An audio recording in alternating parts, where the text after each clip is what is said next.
Bueno, perfecto. Buenas tardes a todos. Bienvenidos a nuestra mesa vespertina. Vamos a dar inicio a esta sesión y nuestra primera ponente es la doctora Paulette Levy y su ponencia es su importancia evidencia prosódica en Totonaco de Coatepec, su importancia para interpretar el tipo lingüístico y algunas cuestiones de cambio sintáctico por contacto. Gracias, Lilian. Le agradezco a los organizadores la invitación a compartir la celebración. El primer día, después de escuchar las varias semblanzas del doctor Lope Blanch, le dije en la noche a la doctora Luna: Dios de mi vida, cada quien tiene su Lope. Y yo quisiera compartirles el mío. Cualquiera que haya tomado clases conmigo sabe que tengo una alergia a análisis por etiquetas, que cuando me dicen es esto, yo digo cuál es el diagnóstico, cuál es el razonamiento. Lo que creo que no saben es que tengo una fobia infinitamente mayor por cuestiones de hacer las cosas por autoridad. Por lo cual, cuando entré a mi doctorado, era muy joven y todavía estaba contestataria más.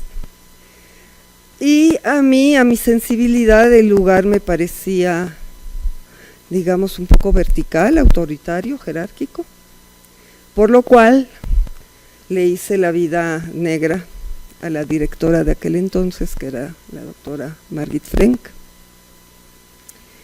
En el tercer semestre del doctorado tenía yo clase de sintaxis con el profesor Lope Blanch. En vez de tener el curso que tuvieron sus alumnos de la universidad, que era un curso de 4 semestres, 2 años, a mí me tocó un curso de 1 semestre, por lo cual me figuro que Lope Blanch quería dar en ese semestre el núcleo duro y puro de lo que era hacer sintaxis. Unos años después me enteré que al final de aquel semestre Margit se había acercado y le había dicho: oye Juan, ¿y esa qué onda? Y que el doctor Lope le había dicho: esa se sienta en la última fila, en el rincón, y no le conozco la voz. Y en efecto, me sentaba yo en la última fila y no me conocía la voz porque yo estaba literalmente boquiabierta. La manera de dar clase de sintaxis de Lope en aquella época, o la que a mí me tocó, era decir: miren ustedes, aquí tenemos esta oración en español. Esta oración tiene 3 análisis. Podríamos decir que tal es tal, y tal es tal, y la relación es tal y tal, pero si decimos eso, las consecuencias son que para tal otro fenómeno tenemos que analizarlo tal y tal. El segundo análisis sería: pues esto es esta otra cosa y esto es aquella otra cosa y la relación se establece así y asado. Las consecuencias de ese análisis serían que en tal otro lugar de la lengua tenemos que analizar así y así para ser congruentes. El tercer análisis, que es el que yo escojo, es tal y tal y tal, porque con este análisis yo puedo analizar tal y tal y tal otro fenómeno como esto y aquello y tal. O sea, lo que hoy llamaríamos un curso de argumentación sintáctica. Y por supuesto que yo estaba completamente boquiabierta y maravillada porque era todo lo contrario a un análisis por etiquetas. Y por supuesto que no tenía yo nada que añadir. Yo lo único que puedo decir es que el profesor Lope Blanch a mí me regaló la sintaxis y que le dedico este divertimento pequeño con muchísimo agradecimiento. Bueno, el título de la ponencia cambió un poco. Iba a hablar originalmente sobre 2 momentos de cambio sintáctico en las lenguas indígenas en el Totonaco. El primero era cuando se convirtió en lengua mesoamericana, el segundo es por contacto con el español. Era una serie larga de fenómenos que eran tan específicos que se tienen que interpretar como por contacto. Sin embargo, preparando la ponencia, este es un trabajo en colaboración con Néstor Hernández Green, se me presentó una cosa que me parece que representa el mismo tipo de problema, cómo interpretar un cambio de tipo, ¿sí? Y qué evidencia puede aceptar uno como cambio por difusión. Entonces el primer antecedente es que el totonaco, todas las lenguas de la familia por simple inspección son lenguas verboiniciales, más bien XB, o sea, antes del verbo pueden venir toda una serie de elementos. Campbell y Kaufman, en su definición de Mesoamérica como área lingüística, dicen: parece sorprendente, pero en Mesoamérica, a pesar de que todas las lenguas del norte y todas las lenguas del sur son verbofinales, en Mesoamérica no tenemos lenguas de verbo final. Las lenguas son o verbo inicial o hay algunas que son verbo medial. Dreyer, por su parte, dice que hay ciertos correlatos de lenguas de verbo final. 3 de ellos son que el orden es adverbio modal, verbo principal más verbo auxiliar y predicado y cópula. Esos son correlatos de verbo final. Esos 3 correlatos se encuentran en totonaco, como van a poder ver ustedes en lenguas totonacanas, como van a poder ver ustedes en 1, 2 y 3. En 1, lo que está subrayado es un adverbio modal que antecede a su verbo directamente. Llegó allá. En 2 van a ver ejemplos de verbo principal más auxiliar. En este caso, en 2A, está el verbo lapula, que es deambula. Después de lapula está ya, que glosó como parado. Y se trata de verbos auxiliares por 4 criterios. Primero, porque se trata de un conjunto pequeño de verbos estativos, 4, que aparecen todos en esa posición, que son los que le dan la flexión al complejo verbal, porque hay una flexión especial. El na es un plural de estativo, o sea, es parte de la conjugación estativa y no es parte de la conjugación de verbos dinámicos, así es que es el auxiliar el que da la flexión. Y por otra parte, porque los significados que añade son significados que han cambiado hacia significados aspectuales, tanto que en B tenemos la pulamanau, que sería deambula progresivo, estamos deambulando, ¿sí? De los 4 verbos, el que significa acostado se ha gramaticalizado a una marca de conjugación del progresivo. Y la combinación es completamente abierta. Los 4 verbos pueden ir en esa posición regularmente. El tercer rasgo de verbo final de Dreyer es que tanto el adjetivo como el sustantivo preceden a la cópula en las oraciones de predicado adjetivo o predicado nominal. Y aquí lo tienen en el número 3, intensificador adjetivo, cópula, snun, skuluhua, shuanit, era muy listo. En Totonaco de Coatepec, que es una variante serrana de la familia, se encuentran fenómenos de juntura fonológica. Son fenómenos de juntura fonológica parecidos a la liaison del francés. Son fenómenos segmentales que ocurren en ciertos dominios y que corresponden a ciertos dominios sintácticos. Por ejemplo, en francés tenemos en 4 que si una palabra termina con una S o con una T y la siguiente empieza con vocal, dentro del ámbito de frase nominal hay una liaison, mes enfants. Dentro de la otra frase nominal, leurs amis. Sin embargo, me dicen mis informantes, que entre la frase nominal que es sujeto y el verbo, que también empieza con una vocal, no hay liaison, o sea que no se puede decir enfant sein, que ese es un linde en donde no hay liaison. Entonces, la liaison se da en cierto dominio, al interior de cierto dominio sintáctico. Son fenómenos análogos a estos. En 2, lo que les voy a mostrar en el ejemplo 5, son cosas que hemos llamado frases acentuales. Esta no es una nomenclatura prosódica, esta es una nomenclatura simplemente descriptiva de cómo las representa McQuown. Porque pueden ver que van desde cuestiones monosilábicas, ¿sí? Wa en 5A, hasta, si se van hasta K, una especie de secuencia que parece infinita. Estas se definen, ¿sí? Cuando uno las ve con respecto a las grabaciones, porque si comienzan con un obstruyente hay una epéntesis de N o prenasalización, como en 5B o en 5H o en 5I. Cuando empiezan con obstruyente, al principio de frase acentual hay prenasalización.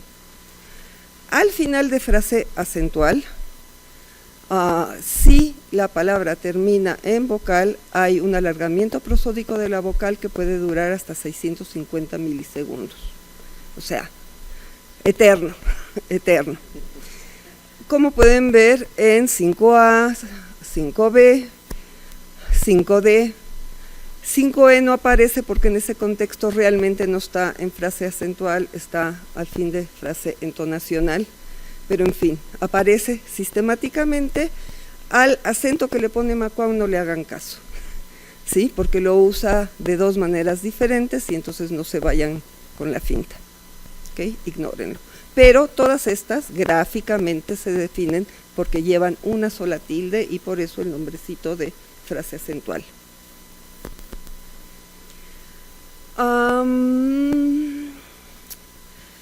Cuando uno llega a descifrar cosas como K, en donde cualquier totonaquista percibe 4K, 5K, el K, cualquier totonaquista percibe que está compuesto por muchas palabras morfosintácticas a las que, para no comprometerme, le llamo lexos, por lo pronto. Uno se da cuenta que para el complejo verbal, ¿sí?, puede estar antecedido de ciertos auxiliares que a su vez llevan una posición de adverbio 1 y una posición de un segundo adverbio. Los adverbios de aquí son cosas como la negación, los adverbios de aquí son cosas como los adverbios modales. Y el subordinador, todo eso siempre cae, bueno, normalmente cae dentro de el ámbito, el dominio de una frase acentual.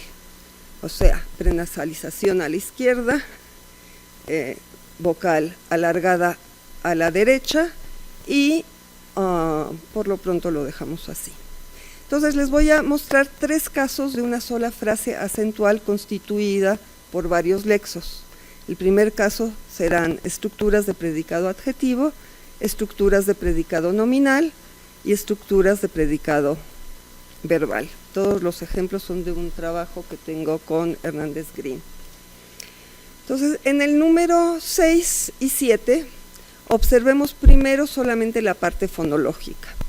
La parte fonológica es lo que está subrayado en 6. Lo primero es pi, mpi, un subordinador, liwi shaluku, muy bravo, shuanit, era.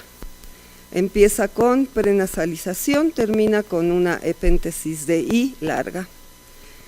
Lo que le sigue es una frase nominal que sin embargo está compuesta por 2 frases acentuales, las que van entre llaves. porque tamá, que es aquel, tiene prenasalización, alargamiento prosódico de A. Chuchut tiene prenasalización, no termina con A y además es otro linde, ¿sí? Pero lo que es la frase, el predicado de la oración de predicado adjetivo ocurre toda dentro de una misma frase acentual, por criterios fonológicos. En 7 pueden ver lo mismo para un predicado nominal, era hombre. La primera cosa que está subrayada también aparece con una prenasalización, y la otra cosa que está subrayada es una frase verbal compuesta por na, también tungun, icos, tahuacal. Y como pueden ver, las lexos al interior de una frase acentual no llevan prenasalización, aunque empiecen con obstruyente, ¿sí? Eso es una marca que están dentro del dominio. Ahora vamos a ver el funcionamiento, la demarcación sintáctica de la juntura. Volvemos los mismos ejemplos.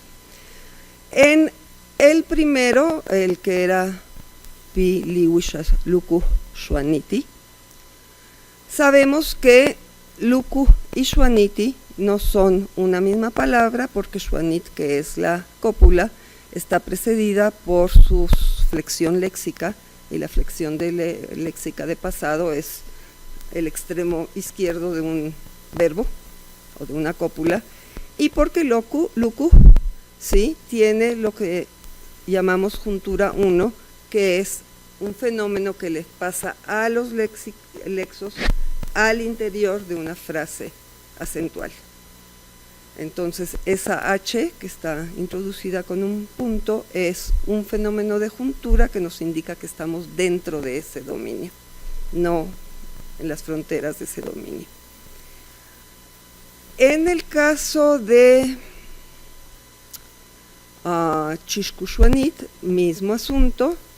Ti, a pesar de que es el relativizador, a pesar de que es monosilábico, tiene prenasalización, pero no bloquea prenasalización, lo que quiere decir que no está en el mismo dominio, sino que es su propio dominio, su propia frase acentual. Y aquí, bueno, ya les hablé de este asunto, pero claro, lo que quería decirles es en el 6, la que está subrayada, está introducida por un subordinante. Un subordinante no subordina un predicado, un subordinante subordina una oración, ¿sí? Así es que sabemos que su dominio es toda la oración, ¿sí? El subordinante no subordina a lo que le sigue, a pesar de que esté en el mismo dominio, sino subordina a toda la oración, con todo y su sujeto. Ahora, si nos vamos a 8, vamos a ver que en contextos que se traducen, en contextos que se traducen si yo fuera hombre como tú, o sea, en contextos de contraste, tenemos el subordinante que va antes del sujeto, yo, y después viene el predicado si yo fuera hombre.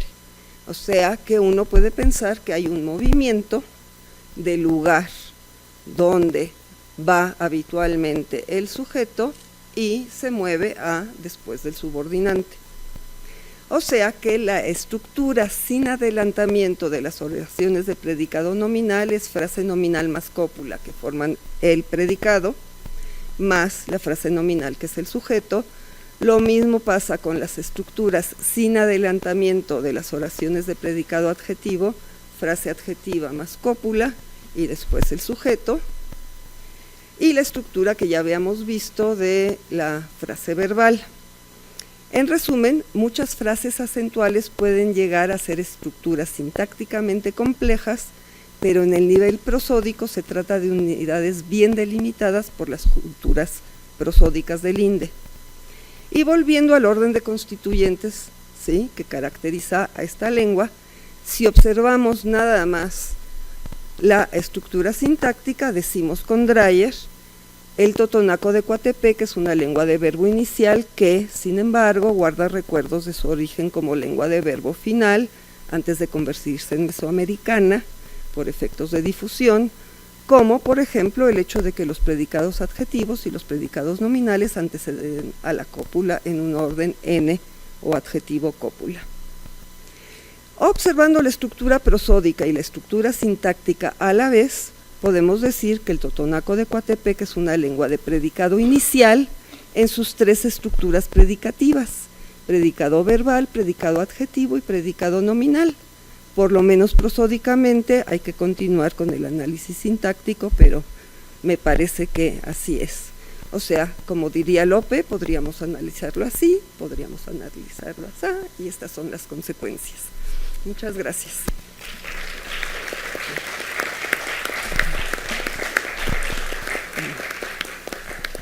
Muchísimas gracias, Polet. Tenemos tiempo suficiente para comentarios.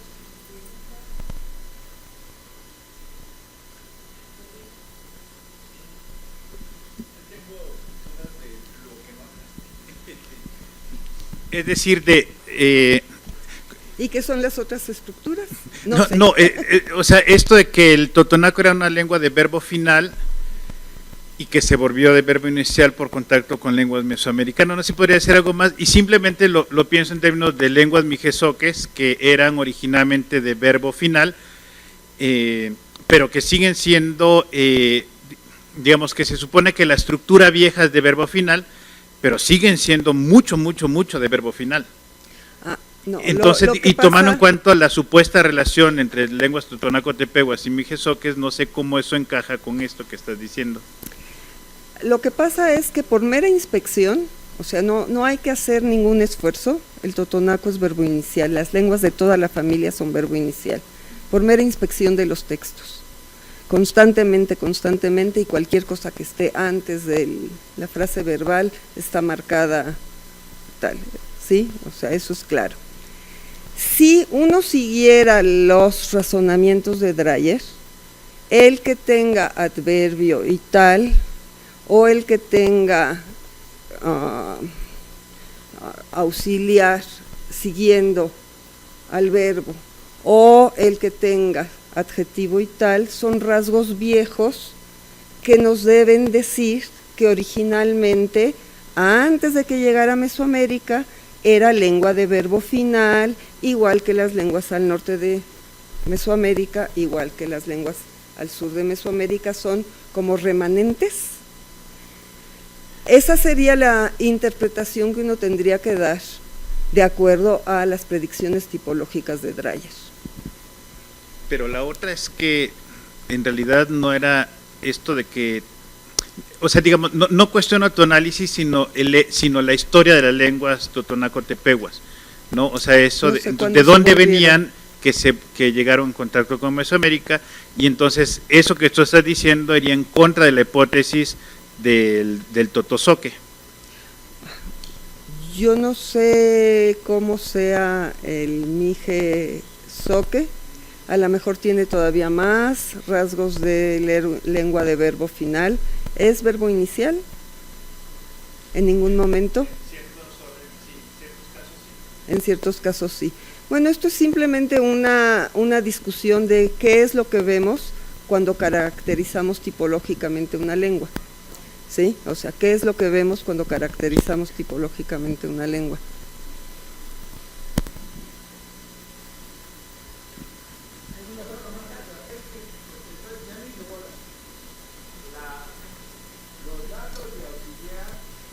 Los datos de auxiliar son de Papantla porque Coatepec perdió la marca del futuro, del plural de los estativos. El totonaco de Coatepec, únicamente el totonaco de Coatepec se mantiene prácticamente en todas las lenguas de la familia, así que sabemos que esa es la forma más antigua. Entonces, por eso cambié de totonaco, para poder mostrar, aquí está la flexión, vean, la flexión la da el ma, el ya, el wi, no.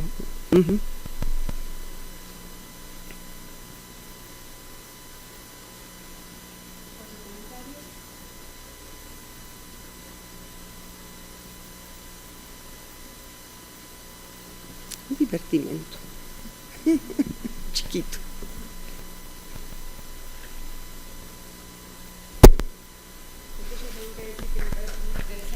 Perdón, tengo un comentario chiquitito, ¿no? Cómo estar viendo, porque es verdad que desde Grimberg estaba la correlación empírica de cópula y es uno de los rasgos que solemos ignorar con las psicologías, ¿no? No lo vemos como una correlación fuerte con los otros patrones, y entonces volverlo a recuperar, ¿no? Nos puede dar evidencias interesantes también.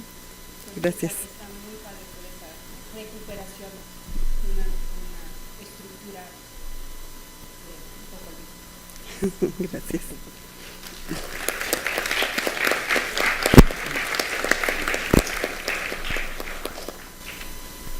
Bueno, vamos a continuar ahora con el doctor Sergio Bogar Sierra del Colegio de México y el título de su charla es Tópico y referencia humana en el orden de constituyentes en español. Gracias.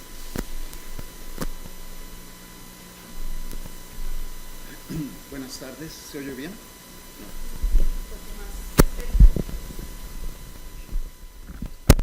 Ahora sí, ya. Bueno, antes que nada quiero agradecer la amable invitación que me hicieron los organizadores a participar en este evento. Aunque la institución como parte mía se quedó atrás hace mucho tiempo, me sigue siendo una institución entrañable, tengo que admitirlo. Entonces me siento muy honrado de haber recibido esa invitación y por supuesto de haberla aceptado. Muchas gracias.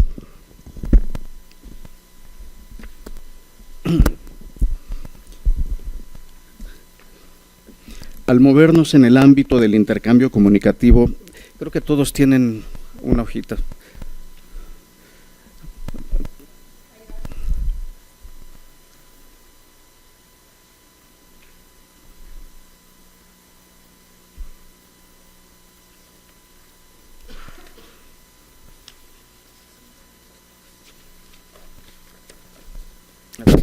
Aquí hay otras dos.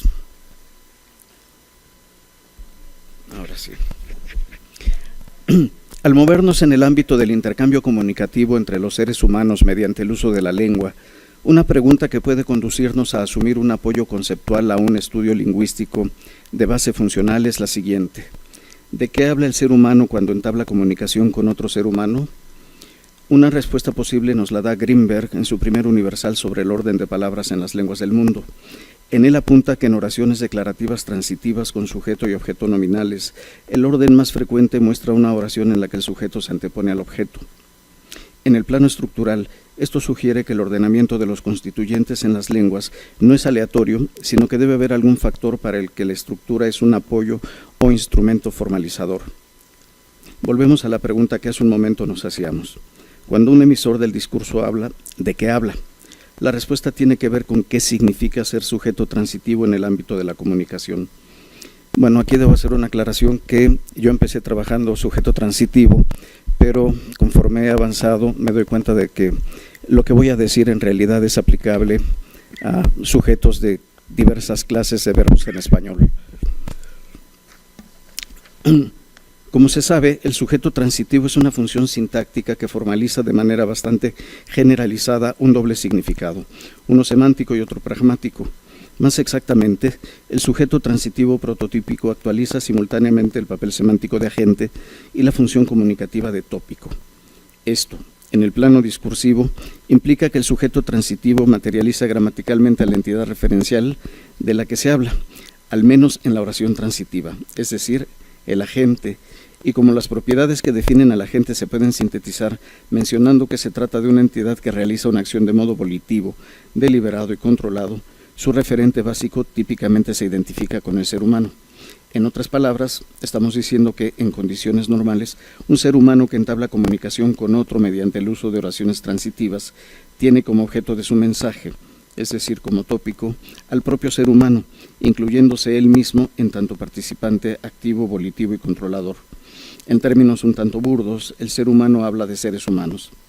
Con esto en mente y recordando que, de acuerdo con Grimberg, el orden más frecuente en las lenguas del mundo es uno en el que el sujeto transitivo se antepone al objeto, con independencia de si se trata del orden BSO, SBO o SOB, El análisis de su primer universal nos sugiere que el referente humano, realizado como sujeto transitivo, tiende a ser el tópico u objeto comunicativo de la correspondiente oración y por ello se le menciona en primera instancia, para a partir de este hecho proporcionar una información sobre él, un comentario, parte del cual se realiza en el objeto. Dicho de otra manera y en un orden lineal, primero se expresa el sujeto tópico y después el objeto como parte del comentario o foco. Teniendo presente estos dos elementos cruciales en la estructuración gramatical del mensaje y centrando nuestro interés analítico en el español, el objeto de este trabajo es revisar, una vez más, el orden de constituyentes de su oración, en principio transitiva, con la finalidad de recordar, por un lado, que dicho ordenamiento se haya directamente vinculado con el estatuto comunicativo de tópico y o con el semántico pragmático de referencia humana, y resaltar, por otro, que la distinta productividad de los órdenes SBO y BO no es arbitraria, sino que está determinada por reglas de gramática asociadas con la estructuración discursiva del texto. Si para identificar el orden de constituyentes en español trabajáramos con 2, 3 o 4 hablantes nativos de esta lengua y les preguntáramos si son aceptables o de preferencia gramaticales las opciones estructurales que tienen ustedes en 1,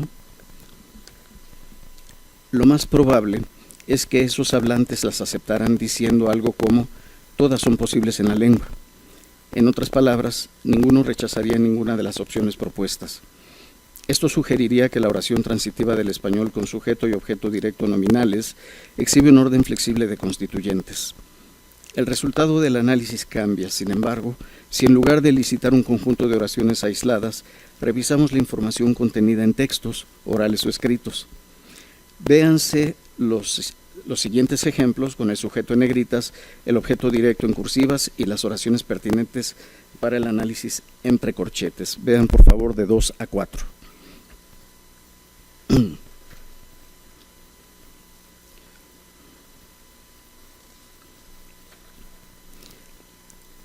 En todos los ejemplos apreciamos por qué se ha dicho que el español es una lengua de sujeto opcional. La presentación y activación de un participante en la comunicación requiere obligatoriamente de su presencia y en el caso que nos ocupa lo hace típicamente desempeñando la función de sujeto.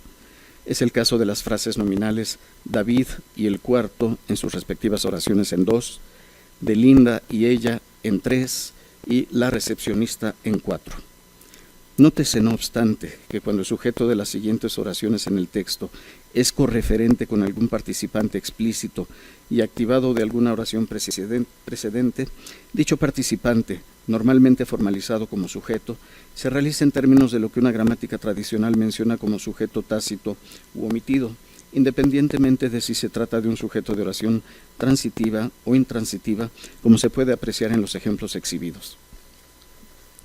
En lo que atañe a las oraciones transitivas y tomando como muestra las que aparecen en 2, apropiadamente cohesionadas de acuerdo con su contexto comunicativo, observamos que el orden de constituyentes no corresponde propiamente a SBO, sino a ese opcional BO.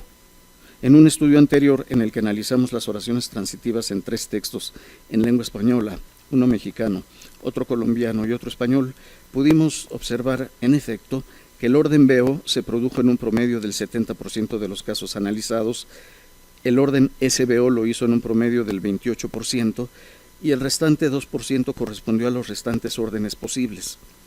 Esta información nos indica, en relación con los ejemplos en 1, que más allá de las intuiciones del hablante, el orden de constituyentes en español no es tan flexible como a primera vista parece, puesto que el 98% de las oraciones transitivas se realiza mediante la estructura BO ampliada a SBO solo en caso de que la presencia del sujeto formalice algún efecto comunicativo necesario para la apropiada comprensión del texto, como la activación o reactivación del referente de la frase respectiva en el mensaje, o como la expresión de énfasis o de contraste, o bien de que en el ámbito semántico desambigüe la referencia personal de las formas que se flexionan del mismo modo en el paradigma de la conjugación verbal. Y el restante 2% corresponde a los órdenes restantes, en especial al orden OBS, con ese opcional, que sigue la pauta antes descrita a propósito de la presencia o ausencia del sujeto, como pudo advertirse en los ejemplos 3 y 4. El orden OB se produjo en un promedio del 1% y el orden OBS lo hizo en un promedio del 0.6%. lo que deja el restante 0.6% para otros órdenes. Vemos entonces que hablar de flexibilidad en el orden de constituyentes en español es una posibilidad teórica que el análisis textual no confirma. ¿Qué determina en consecuencia el orden mayoritario S opcional BO y en su modestísima frecuencia el orden OB-S opcional? La respuesta nos la da la articulación de factores pragmáticos y semánticos, es decir, factores que inciden directamente en la función comunicativa de la lengua. Teniendo como base el orden mayoritario de la oración transitiva en español, el orden SBO, como ya lo mencionamos antes, representa una estructura en la que el tema del discurso, formalizado en el sujeto, antecede a lo que se comunica sobre él. En otras palabras, el sujeto transitivo actualiza la expresión del tópico y forma parte de una estructura comunicativa, tópico, comentario, foco. Una vez que ha sido presentado o activado el participante contenido formalmente en ese sujeto, su manifestación sintáctica se vuelve innecesaria en oraciones subsecuentes, como se puede advertir en dos, dando paso a la estructura BO o simplemente B, en el caso de oraciones con verbo intransitivo. Como puede advertirse, la alternancia de los órdenes SBO y BO no es aleatoria, sino que depende de que el referente correspondiente al sujeto haya sido previamente presentado en el discurso para dar paso a la construcción más frecuente o no marcada, la estructura oracional BO, en la cual la asunción de la existencia de un sujeto tácito u omitido conlleva un alto valor topical, en relación con el cual el resto de la oración manifiesta una información nueva, lo que hemos estado llamando comentario. A lo anterior hay que agregar la referencia típica del sujeto transitivo, la cual nos la muestra también el ejemplo 2. En dicho ejemplo, la oración inicial, David colgó el saco, exhibe el orden SBO y en ella el sujeto explícito, es decir, la frase nominal David, que representa al participante humano, volitivo y con control, en otras palabras, al agente del predicado verbal, constituye el tópico o tema del cual se va a comentar o proporcionar la información no conocida previamente por el receptor del mensaje, a saber, que colgó el saco. A continuación, en el mismo ejemplo, observamos una sucesión de oraciones transitivas, cerró, escogió, lo abrió, e intransitivas, se vistió, se encaminó, derivadas comunicativamente de la primera, pero a diferencia de esta, carecen de sujeto explícito, debido a que su sujeto tiene la misma referencia que la frase David, sujeto de la oración transitiva inicial. El rendimiento funcional de la función con el participante topical en cada una de las dos estructuras oracionales del español no podría ser más dispar, y claramente sugiere que el orden de constituyentes de la oración transitiva directa en español está determinado por el valor pragmático del tópico y el semántico de referencia humana agentiva, ambos asociados con la función sintáctica de sujeto ubicada en la posición inicial de la oración. En este contexto, no parece deseable afirmar solamente que el español es una lengua BO si la oración respectiva, además de implicar un sujeto tácito, está construida con un objeto directo nominal, o bien SBO si los argumentos del predicado verbal transitivo se formalizan como sujeto nominal explícito y como objeto directo nominal, lo cual, sin dejar de ser cierto, no deja de contarnos parcialmente la historia. Establecer el orden de constituyentes en nuestra lengua, y posiblemente, al menos en aquellas que también forman parte del tipo de las lenguas de sujeto opcional, requiere que se tomen en cuenta de manera explícita los factores crucialmente asociados con la función comunicativa de la lengua que determinan la distribución de las estructuras oracionales transitivas con objeto nominal y sujeto nominal opcional. Para ese efecto, considérese el ejemplo mostrado previamente en 2. En ese pequeño texto, lo leo. David colgó el saco y cerró el closet. Escogió una muda completa, se vistió, se encaminó al balcón y lo abrió para que el cuarto se ventilara. En este pequeño texto observamos el comportamiento de la alternancia entre la presencia explícita del sujeto gramatical y su omisión, o como se le ha llamado tradicionalmente, sujeto tácito. Tras su lectura, resulta evidente que su tema u objeto de comunicación lo constituye un participante de referencia humana representado por la frase nominal David, de cuyo referente se presenta una descripción formalizada en un conjunto de 6 oraciones, 4 transitivas y 2 intransitivas, de las cuales solo la primera, transitiva, aunque podría ser intransitiva o de otro tipo, exhibe mediante la frase nominal David, sujeto explícito, y dado que tiene un objeto directo nominal, muestra el orden SBO. De las restantes oraciones transitivas, 2 también muestran objeto directo nominal, es decir, exhiben el orden BO, y la cuarta no entra en discusión, puesto que remite al objeto directo mediante un clítico de acusativo. ¿Qué nos sugiere este comportamiento, el cual, por otra parte, lo podemos atestiguar una y otra vez en la sintaxis textual del español? Como punto de partida, ampliemos el contexto en el que se inserta el ejemplo mostrado en 2. Vean ustedes el ejemplo en 5. De hecho, el ejemplo en 2 aparece en el segundo párrafo.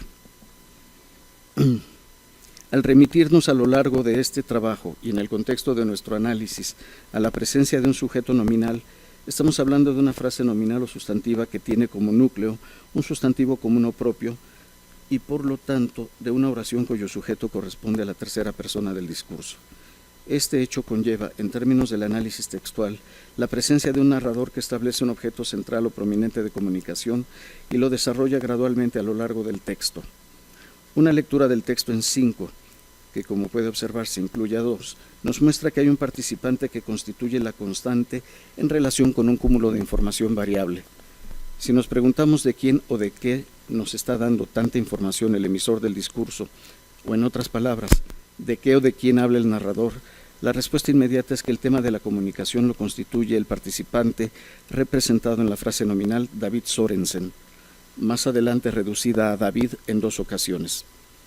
Y su presencia constante como el objeto prominente del discurso en 5 se puede corroborar, además de en las 3 frases sustantivas mencionadas, que desempeñan la función de sujeto de sus respectivas oraciones, la primera intransitiva, subió, y las restantes 2 transitivas, pensaba y colgó, en su presencia como referente del sujeto tácito de las oraciones encorchetadas que, como puede apreciarse, y sin que necesariamente tengan que ser transitivas, son la mayoría. Y finalmente en el posesivo presente en la penúltima oración del primer párrafo y en el clítico de acusativo que encontramos también en la penúltima oración del segundo párrafo. Vemos en consecuencia que el referente representado en las frases David Sorensen, David o David, exhibe la continuidad o persistencia topical característica de los objetos comunicativamente prominentes en el discurso. En otras palabras, dichas frases, que en el texto representan formalmente una entidad humana de referencia definida y claramente conocida en su discurso, constituyen también la realización del participante comunicativamente prominente en ese texto. Bueno, ¿y cuál es el vínculo de la información que acabamos de presentar con el objeto de interés de este trabajo, el orden de constituyentes? Visto grosso modo, encontramos en 5, 6 oraciones con sujeto explícito entre un total de 23, independientemente del tipo de verbo. Las pueden ver ustedes en 6. Y de esas 6 oraciones, 3 sujetos muestran como referente una y la misma entidad humana, la representada en las frases sustantivas con núcleo nominal propio, David Sorensen en 6A y David en 6C y 6D.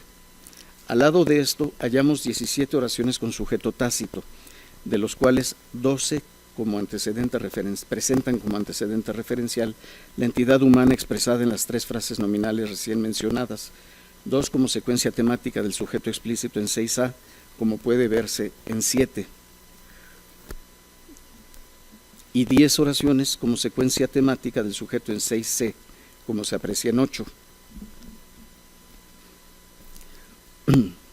En ambos casos observamos que la asunción de la existencia del sujeto tácito parece estar justificada por el hecho de que el referente de la tercera persona verbal es identificado por la referencia del sujeto explícito presente en la oración con que inician las secuencias temáticas mostradas en 7 y 8, en las que dicho sujeto formaliza el tema sobre el cual se proporciona una información previamente desconocida en el texto y que se desarrolla en las estructuras sintácticas subsecuentes.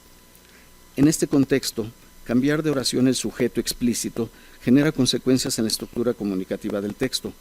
Véase a continuación y tomando como punto de referencia, a manera de ejemplo, la secuencia temática en 7, el cambio de oración para el sujeto explícito. En 9A ustedes pueden observar que cambié de lugar el sujeto que estaba presente en la primera oración y lo pasé a la segunda. Y en 9B el sujeto lo pasé hasta la tercera oración.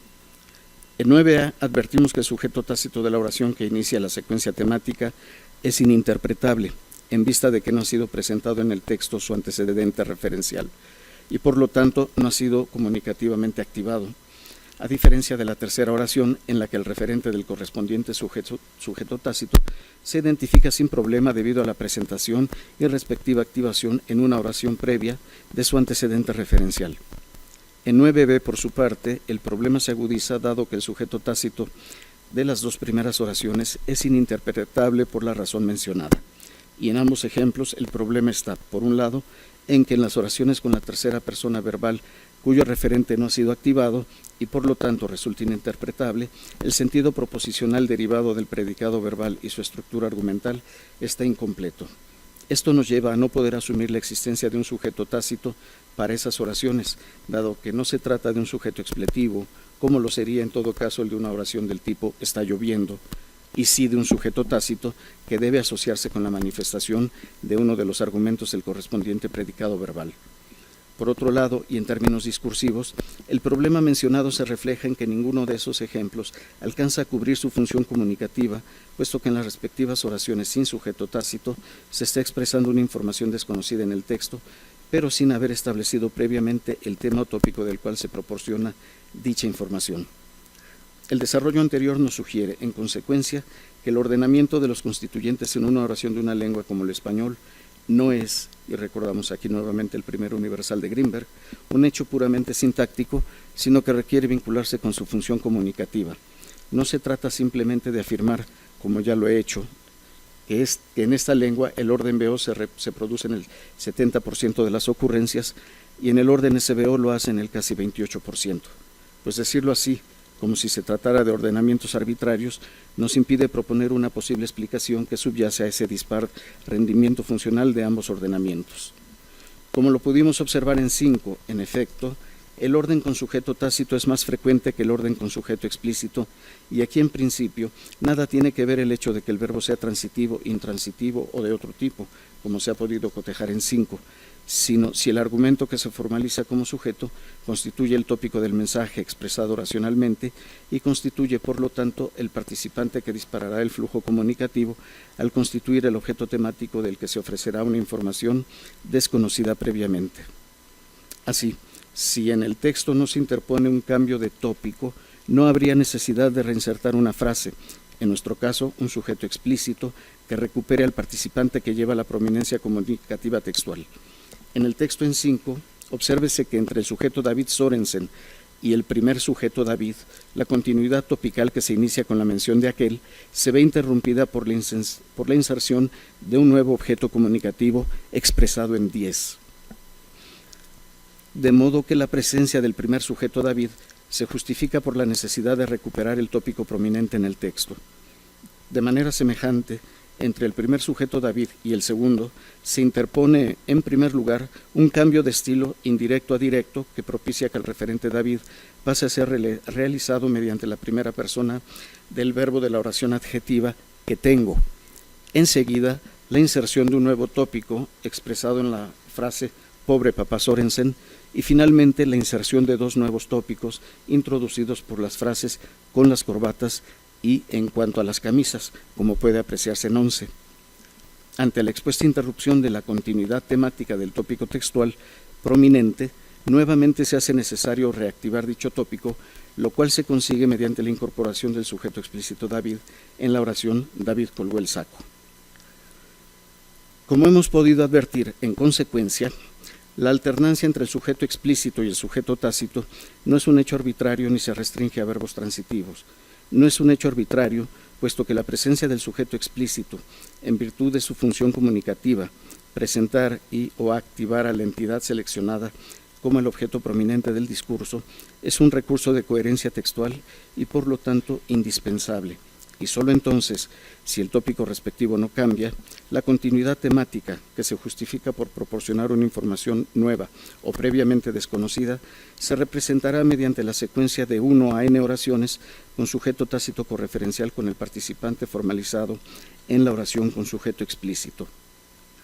Vemos que en el plano comunicativo explica el comportamiento sintáctico oracional observado en 5, Por otro lado, y aunque la idea original era dar cuenta del orden de constituyentes en la oración transitiva, el análisis nos ha mostrado que la razón antes expuesta de la alternancia entre los sujetos, explícito y tácito, es independiente de si el verbo es transitivo, intransitivo o de otro tipo, como lo podemos notar si revisamos los tipos de verbos presentes en el texto presentado en 5. Al final de cuentas, la presencia en un texto de oraciones con sujeto tácito requerirá que previamente se haya presentado y activado su referente, normalmente como el sujeto explícito de otra oración. Finalmente, si suponemos que el texto en 5 es un botón de muestra de uno de los tipos de actos comunicativos considerados por Grimberg en su primer universal, podemos concluir que la noción de tópico de referencia humana está detrás de la organización y articulación del orden de constituyentes de la oración, en particular como explicación a la alternancia entre la presencia de sujeto explícito y sujeto tácito, independientemente del tipo de verbo. Bueno, gracias.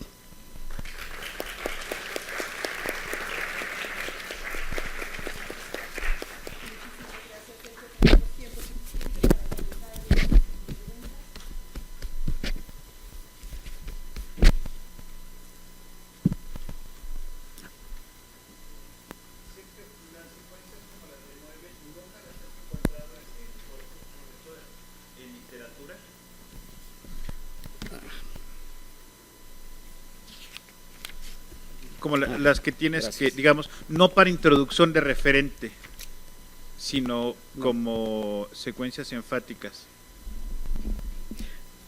Sí, puedo haber encontrado oraciones en las que inmediatamente después va a aparecer el referente. De hecho, hay un ejemplo aquí. Pero no como catáfora, sino, digamos, donde ya fue introducido el referente y lo pones no para continuidad de tópico como en las secuencias de 5, sino para darle énfasis a toda la oración. En realidad no te podría decir porque no he visto todo el material.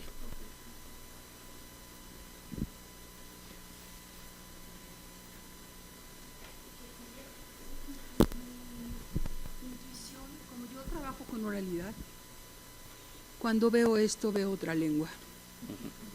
¿Sí? Fundamentalmente veo otra lengua.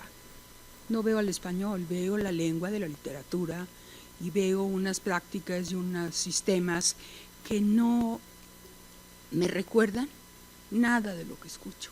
Y digo que escucho porque yo solo trabajo con oralidad. Entonces sí, digo, no estoy cuestionando el análisis. Lo que sí estoy cuestionando es hablar del español con un género particular o con un medio de expresión. La escritura tiene otro tipo de tiempo de procesamiento, otros escenarios, recursos, tiempo de producción, tiempo de recuperación, tiempo de corrección. O sea, lo que vemos es un producto completamente diferente al de la oralidad. Y seguramente alguna vez lo he pensado de manera muy, muy general y más bien como ensoñación, como de imaginación, que la gramática ha de tener otras propiedades. Lamentablemente, y eso sí lo he dicho en otras ocasiones, lo que sabemos del español, más que nada, proviene del estudio de la escritura. Y seguimos sin saber cuál es la acción humana y los principios y los límites y cómo el tiempo de procesamiento y la memoria a corto plazo en la acción lingüística viva limita muchas posibilidades que en la escritura está, porque uno puede tomarse todo el tiempo del mundo para leer. Entonces, no cuestiono el análisis, lo que cuestiono es pensar que el español es fundamentalmente el escrito y su mejor versión para análisis es la escritura, y dos, que lo que encontramos en la escritura es lo que corresponde a la lengua. Entonces me quedo sabiendo de un género, o de un medio de expresión, ¿sí? Es lo que me pasa en muchas ocasiones con análisis de textos escritos. Bueno, sí, digamos ahí sí son puntos de vista muy diferentes. Yo estoy partiendo un poco de que tan válido es estudiar un texto oral como un texto escrito, y sobre todo porque estoy partiendo de, iba a decir de suponer, pero en realidad no es de suponer, partiendo de que las reglas de la lengua se encuentran tanto en textos orales como textos escritos. Entonces, yo no lo veo en términos de procesamiento, etcétera, eso es ya, digamos, ya va por otro lado la disciplina, ¿no? Pero sí me parece que trabajar un texto escrito y además un texto, vamos a decir, pues no sé si aquí cabe canónico, normativo, justamente porque sí, en efecto, trabajo textos literarios, me sirve como para generar un punto de referencia desde el cual se puede justamente comparar un estudio, digamos, de variación sincrónica, donde ya tomaríamos como textos orales, ¿no? Pero gracias por el comentario.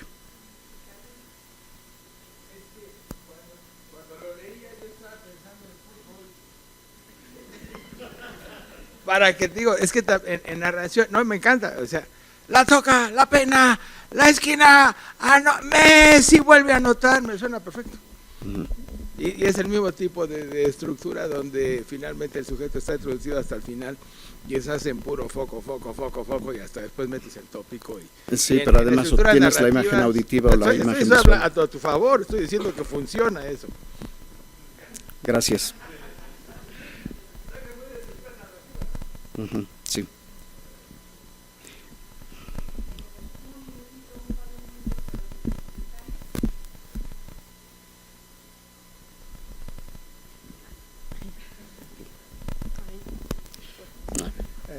Sí, creo que otro factor a considerar, además de la diferencia entre lengua oral y lengua escrita, porque evidentemente yo creo que pueden ser sistemas diferentes, pero en todo caso estarán relacionados en algún nivel, es la diferencia entre un discurso monológico y un discurso dialógico, porque justamente el único ejemplo que tienes de verbo final, de sujeto posverbal, que es el de 4, obedece ya a un párrafo donde la voz no la lleva el narrador, sino que ha sido cedida a los personajes. Entonces creo que también, digamos, los porcentajes tan bajos que pueden tener ciertos órdenes pueden estar ligados a que fundamentalmente en el diálogo el intercambio de tópicos es mucho más recurrente que en un texto que es monológico, ¿no? Entonces creo que sí es cuestión de ponderar, por supuesto, los distintos, digamos, las distintas características de lengua oral y lengua escrita, pero que además habría que también tomar en consideración otros parámetros.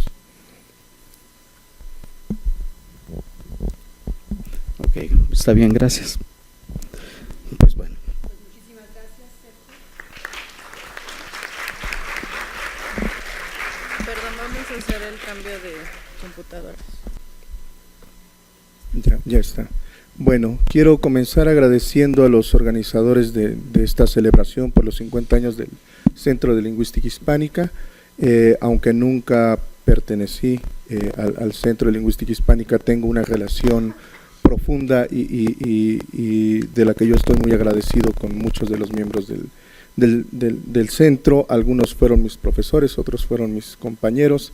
La verdad es que gran parte de lo que soy como lingüista se lo debo a la interacción que he tenido con los miembros del Centro de Lingüística Hispánica y por eso estoy emocionado por permitirme participar en esta presentación. Bien, el tema del que les voy a hablar es un tema que por un lado pues es un tema de contacto lingüístico y voy a abordar dos aspectos de esta herencia zapoteca al habla de una comunidad de origen zapoteco, que es la comunidad de Santa Catarina Cuixtla. En ciertos aspectos la herencia es prosódica y en otros aspectos es pragmática. Quiero comenzar hablando de la comunidad. La palabra Cuixtla, que designa el nombre de la comunidad, significa donde hay muchos gavilanes, y está conformada por Cuitzin, gavilán, y Tla, que es un sufijo abundancial en náhuatl. Es una población de origen prehispánico cuyos primeros pobladores eran zapotecos. Se trata de un centro de mucha importancia política y religiosa, la tenía y de hecho la sigue teniendo desde antes de la llegada de los españoles. Actualmente la fiesta de la Santa Cruz, que es el 3 de mayo, sigue teniendo mucha importancia en el ámbito religioso para muchos pueblos de la Sierra Sur, que es donde está enclavada la comunidad, pero incluso para zapotecos de otras regiones de Oaxaca que viajan año con año allá. El zapoteco predominaba como forma de comunicación hasta los años 40 del siglo pasado. Con la incorporación del servicio de educación primaria, la incorporación de la educación primaria estuvo acompañada de una campaña en contra del uso del zapoteco, que fue, digamos, que afectó no solo, por supuesto, esta comunidad, sino a muchas otras. Tengo unos audios breves, digamos, de testimonios de personas de la comunidad que hablan de esto, son de hecho muy breves.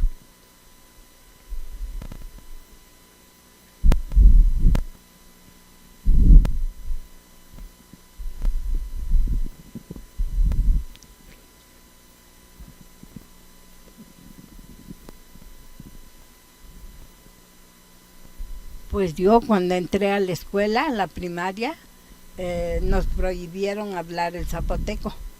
Entonces mi papá ya nunca nos habló en zapoteco. Pues yo cuando entré a la escuela, a la primaria. Bueno, pues no. Bueno, voy a continuar.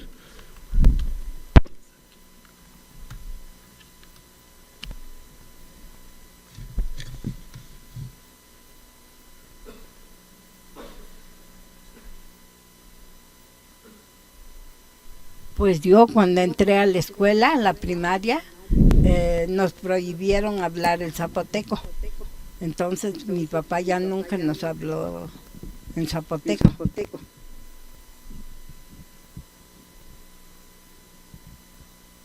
Yo recuerdo haber visto una fotografía donde claramente se lee en una pared del municipio: ama a México, ama a tu país, no hables dialecto.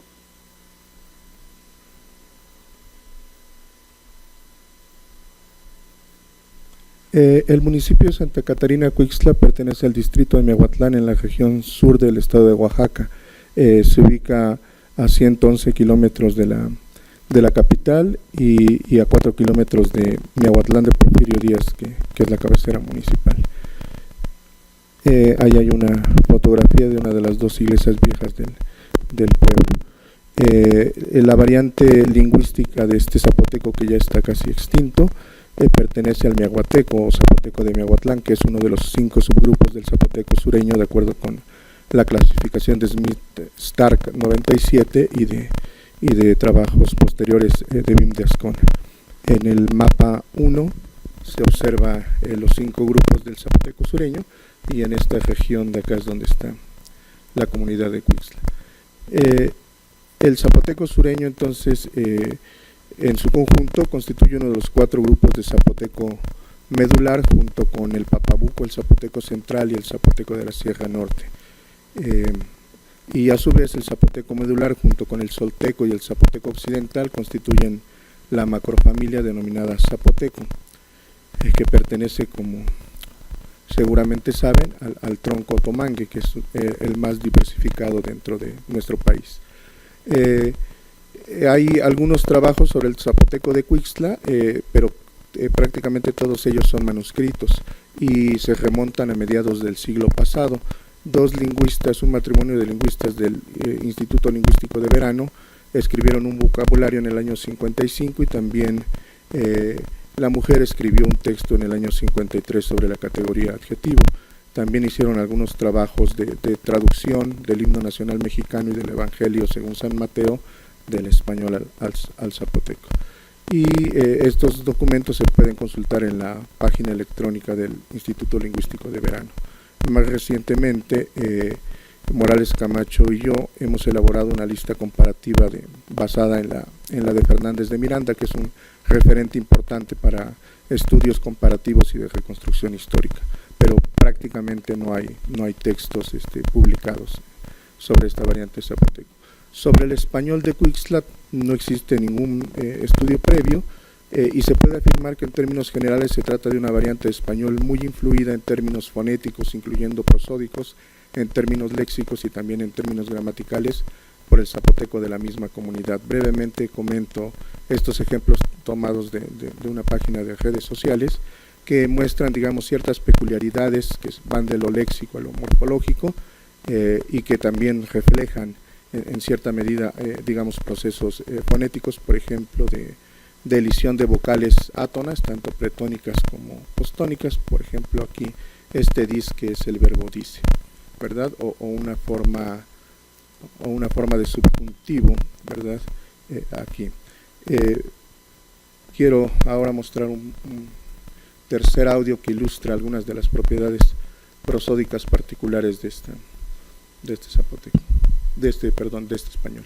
Ya no, porque por ejemplo en el caso del finado Juan Trapo, pues el hoy ya no le dicen el hoy trapo, ya no, porque el señor se enojaba, pues. Ese pues final es muy marcado, muy recurrente en este zapoteco, en este español. Ahora quiero ya centrarme en el tema. En el español de Cuixtla hay una serie de apodos que forman parte de una costumbre bastante arraigada y que esencialmente se utiliza para referirse a hombres. Ahí hay una serie de ejemplos. Estos apodos, desde el punto de vista morfológico, podrían considerarse un cierto tipo de compuestos. El primer elemento es normalmente el nombre propio de la persona, pero no en su forma larga, sino en una forma trunca o hipocorístico. Hay algunas excepciones, por ejemplo esta de Antonio Conejo. El segundo elemento funciona como un modificador del primer elemento y tiene típicamente carácter nominal, aunque en algunos casos se trata de un adjetivo. Pues no hago mayor comentario al respecto, quizás salvo el hecho de que Xingulate tendría que reinterpretarse como una palabra que no es de origen hispánico, sino una adaptación a partir de un término zapoteco, como veremos enseguida. En uno de los casos que documenté, el modificador es una onomatopeya, y en el resto de los casos el modificador tiene carácter nominal, pero se trata de un préstamo de origen zapoteco. Por ejemplo, hay un señor al que le dicen Ramiro Biuche, probablemente la forma Biuche provenga de biwi cerdo, más sa, que es manteca en zapoteco del istmo, por ejemplo, o Polo Mesho, que Meshu es hombre rubio en zapoteco del istmo. Beto Xove, se reconstruye la forma Xopa en proto-zapoteco, que evoluciona algunas variantes como Xuba, por ejemplo en zapoteco del istmo, y Job en zapoteco de San Pablo Huila. Los datos que estoy mostrando los obtuve de la entrevista a 5 hablantes mujeres hablantes de español de Cuixtla, originarias de esta comunidad, de las edades que se muestran allí. 2 de ellas han vivido toda su vida en el pueblo, y el resto migró a la Ciudad de México en los años 70.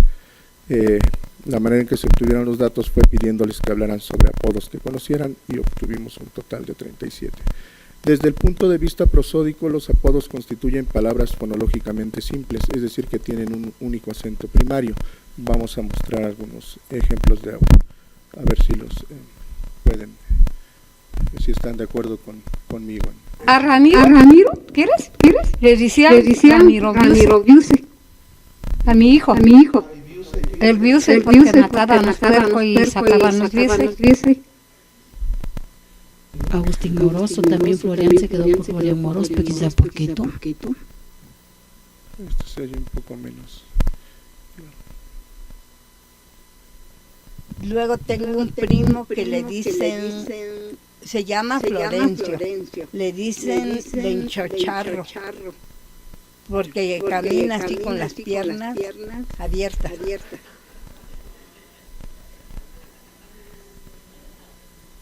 Pues cuando se refieren al señor Paulino, sus amigos le dicen Lino Caballo.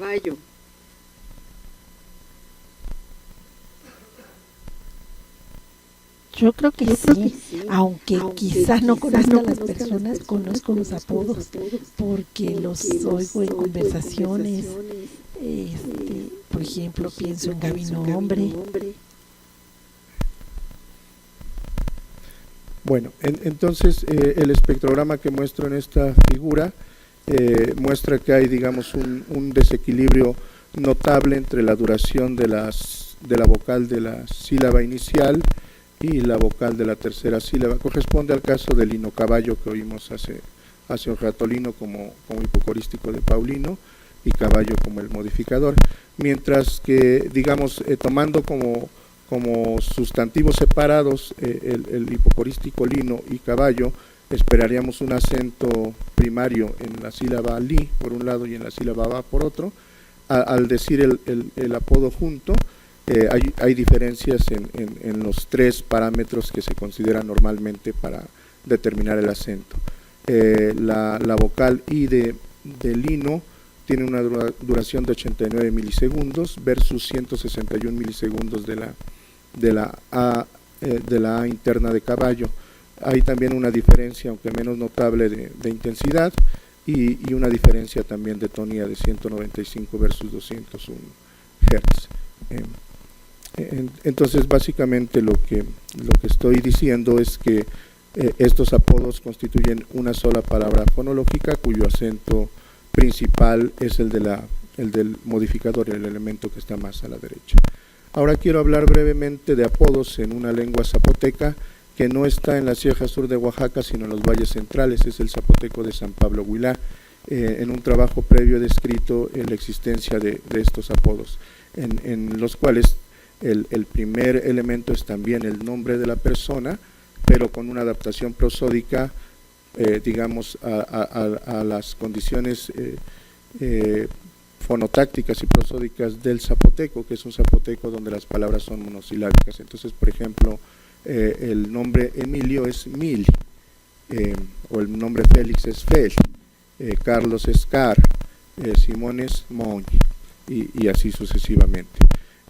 Digamos que en un nivel general se ve que hay una estructura, ¿verdad? No en lo prosódico, pero sí en lo morfológico, que hace que los apodos de este zapoteco y los apodos en español de la comunidad de Cuixtla pues sean similares, y de nueva cuenta algunos de los modificadores son de carácter nominal, mientras que otros son de carácter adjetival.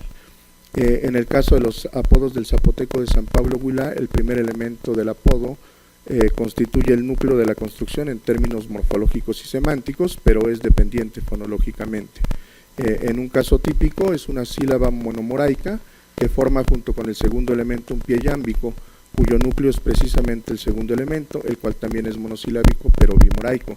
Esto se ve, por ejemplo, en el caso del apodo para José Alto, con que la segunda vocal es alargada, mientras que la primera no lo es. Y en el plano morfológico, ese segundo elemento es el modificador, de modo que aquí no hay digamos, ese paralelismo entre estructura prosódica y estructura morfológica y semántica. El núcleo prosódico es el segundo, pero el núcleo morfológico es el primero. El pie yámbico constituye una instancia legal de los bueno, esto es un poco redundante, ¿verdad? Constituye este tipo de pie, digamos, débil fuerte, constituye una instancia legal de los pies yámbicos de acuerdo con la tipología comúnmente aceptada, y las palabras en el zapoteco de San Pablo Huilá son prosódicamente pies yámbicos.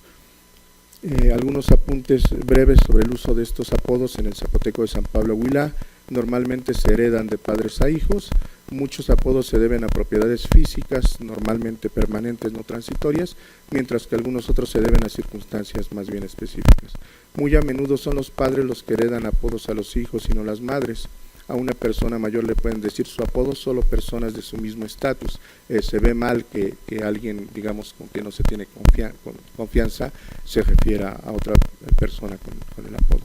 Y como vocativos se usan a menudo sin el nombre propio, mientras que las formas con nombre propio se usan para referirse a las personas en tercera persona.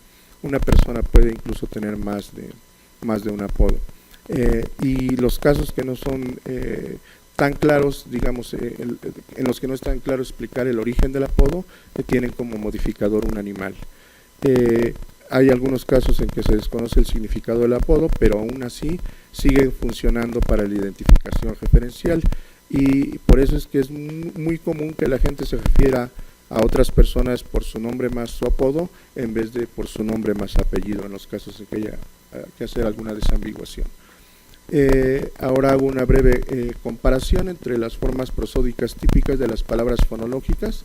En la parte de arriba, en el zapoteco de San Pablo Huilá, como ya lo había mencionado, las palabras son predominantemente monosílabos, llevan un acento, entonces son monosilábicas en los tres niveles: el nivel silábico, el nivel del pie y el nivel de la palabra fonológica, mientras que, como sabemos bien, en el español en general, pues lo que abunda más son los pies de tipo trocaico y no yámbico. Esto está mal, deberían reprobarme, estas X deberían estar de este lado, ¿no? Porque el acento es grave.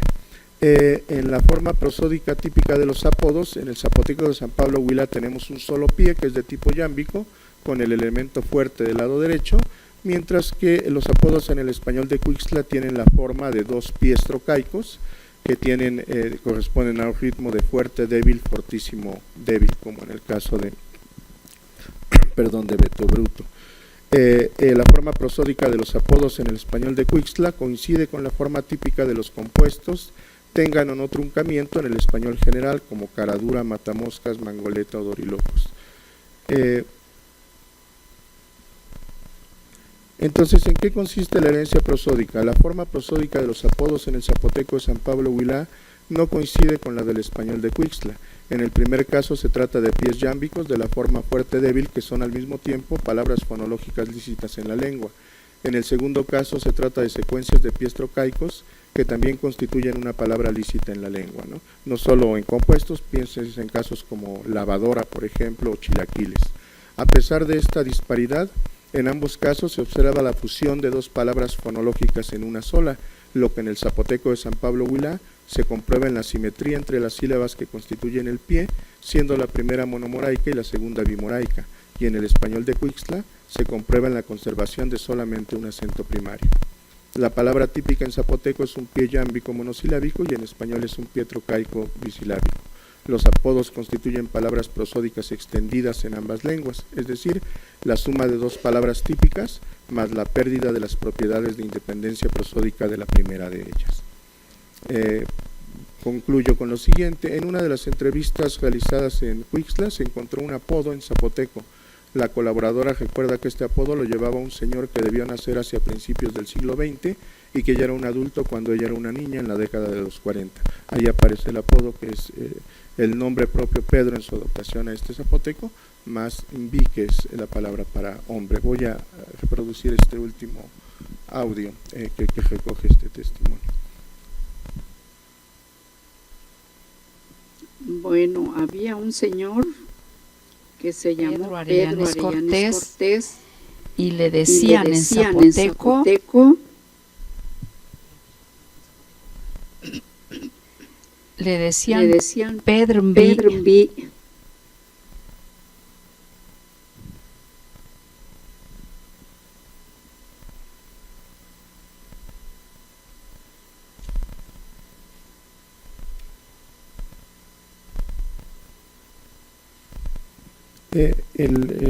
El hallazgo de este único apodo, zapoteco en el español de Cuixtla, sugiere que en el zapoteco de Cuixtla existía la misma tradición que en el zapoteco de San Pablo Huilá, de referirse a las personas con su apodo en vez de con su apellido. Puede concluirse entonces que el moribundo zapoteco de Cuixtla no solo le impuso al español de Cuixtla como herencia la condición prosódica de que los apodos sean palabras fonológicas extendidas, sino que también le heredó la tradición de nombrar a las personas haciendo referencia a hechos concretos o a rasgos individuales, ya sea físicos o de personalidad, y a usar estos apodos en sustitución de la secuencia de nombre y apellido que en el español general suele servir para identificar de manera no ambigua a las personas. Les agradezco mucho su atención.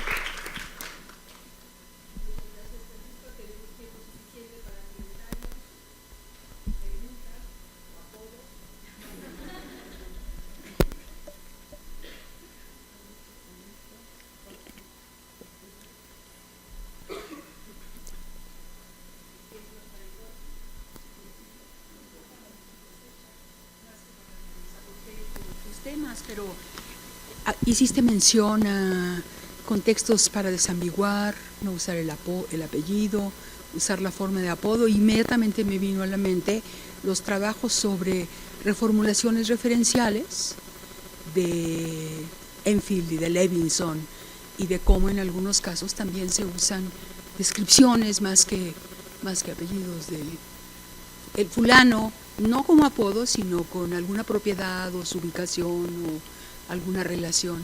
Entonces me imaginé contextos de uso de los apodos en situaciones justo las que mencionaste para desambiguar. Me imaginé situaciones en que Juan, ¿cuál Juan? O Pedro vi, o ¿cuál Pedro? ¿No? Oí esas voces zapotecas, oí esos diálogos zapotecos a través de lo que mencionaste, de sus posibilidades de uso. Muy padre, o sea. Gracias.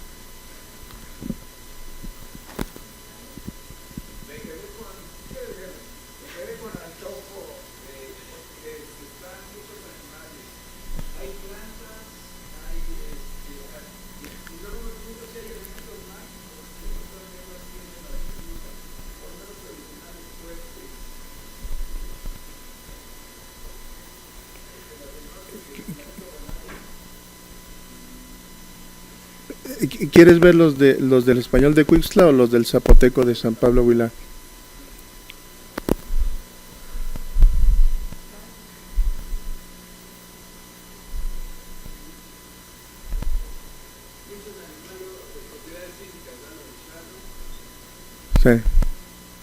Sí, apunta a propiedades físicas.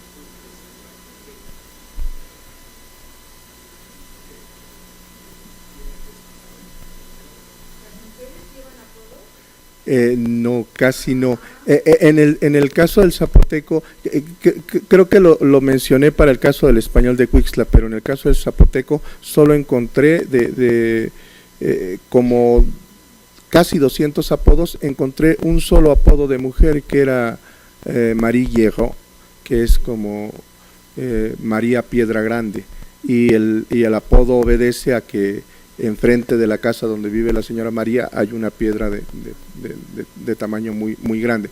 De modo que es un apodo que responde a la estructura morfológica, aunque un poco más complejizada, pero no es, digamos, no se podría entender de ninguna manera como un insulto, como como algo así, sí.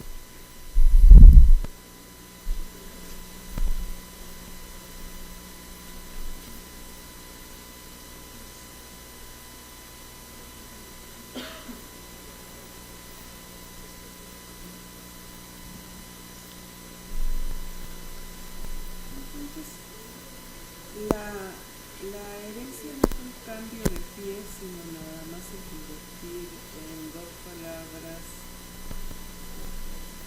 una cosa como un acento, no es un cambio de tipo de pie. No, es una herencia bastante abstracta. Digamos que la idea se hereda la estructura morfológica, eso es más que obvio, pero no se hereda la estructura prosódica, sino se hereda el procedimiento de dejar el acento primario en el segundo elemento y de reducir a algo que no completa una palabra fonológica el primer elemento. Sí, pero dado que el sistema de San Pablo Huilá es yámbico y el sistema del español en general es trocaico, pues ahí es donde afloran las diferencias. Sí.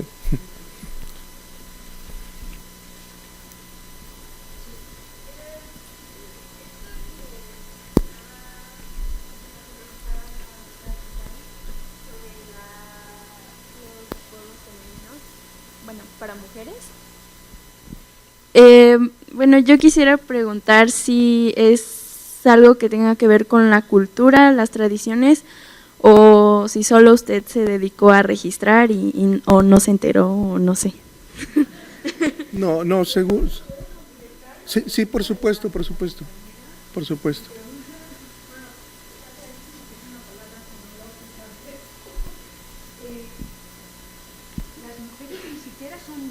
De ser identificadas con apodo, o es al revés, o por qué esa diferencia tan drástica, es culturalmente interesantísima.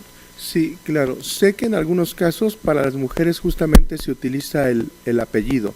Entonces, eso cancelaría la posibilidad de decir que no hay manera de identificarlas.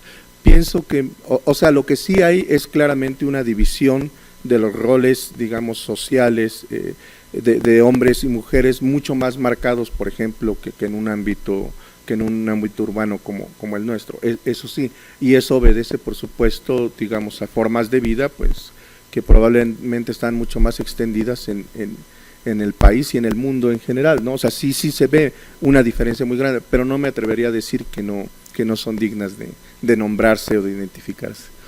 ¿Quién bromea con quién? ¿Se bromea entre hombres y mujeres o se bromea solamente entre hombres? No, esta cuestión, los hombres suelen ser mucho más bromistas que las mujeres. Probablemente ahí hay una especie de tabú que una mujer demasiado bromista se está comportando como hombre. Y sí, por ejemplo, hay en el zapoteco de San Pablo Huilá hay una serie de pronombres de tercera persona bastante elaborada. Hay un pronombre para animales, ¿no? Ma, hay un pronombre para personas jóvenes, vi, para personas de más respeto, va. Hay un pronombre para seres suprahumanos y hay un pronombre cha, que solo utilizan entre sí los jóvenes cuando se refieren a sus compas, digamos, a los otros jóvenes. Entonces también hasta allí diría que sí es, digamos que hay comportamientos no sé cómo llamarle, a lo mejor lúdico no es lo más adecuado, pero hay comportamientos de ser bromistas, de llevarse pesado y que se manifiestan lingüísticamente mucho más entre los hombres que entre las mujeres. Eso es obvio.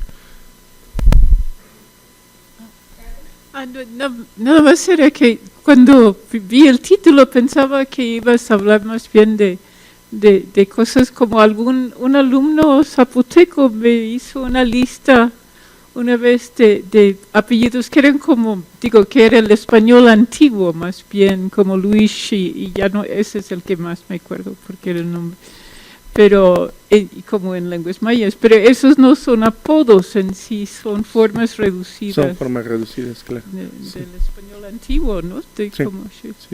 Eso no hay aparte. Digamos, digamos, por ejemplo, algunos nombres propios se adaptaron prosódicamente en una etapa muy temprana, ¿no? Por ejemplo, sabemos que Pedro fue de los primeros nombres en adaptarse porque en zapoteco de San Pablo Huilá es Bed, es decir, lleva la oclusiva lenis y no la fortis. Entonces, lo que se presupone es que en el momento en que entraron en contacto el español y el zapoteco, la distinción fortis lenis era solamente de fuerza articulatoria y la débil era sorda. Entonces la P del español, que no tiene tanta fuerza articulatoria como la fortis del zapoteco, se interpretaba como débil, mientras que en nombres tanto comunes como propios que se introdujeron como préstamos en siglos posteriores ya se adaptan con la P, porque la distinción en zapoteco cada vez más fue de sonoridad y menos de fuerza articulatoria. Sí, muy rápido. Con relación al comentario de Concepción, por ejemplo, yo pensaría, guardando las diferencias, que en español sí podemos hacer apodos para hombres y mujeres, pero entre amigos tú sí le podrías decir a alguien por su apodo, pero nunca le hablarías a una mujer por su apodo, por ejemplo. Creo que hay esas restricciones y esos tabús también. No sé si sea una cuestión muy masculina, pero en español, pues si tú llegas y le hablas por bullying o incluso por confianza, por amistad, por cariño, pero aunque las mujeres suelen tener apodo, no sé si entre las mujeres se digan de apodo, pero un hombre jamás le llamaría a una mujer por su apodo directamente, no la apelaría por su apodo. Sí, pensé en un amigo muy querido que le dicen el papi más su apellido, pero justamente Cecilia sería la estrategia inversa, ¿verdad? Se conserva el apellido, pero el modificador está antes, ¿verdad? Sí.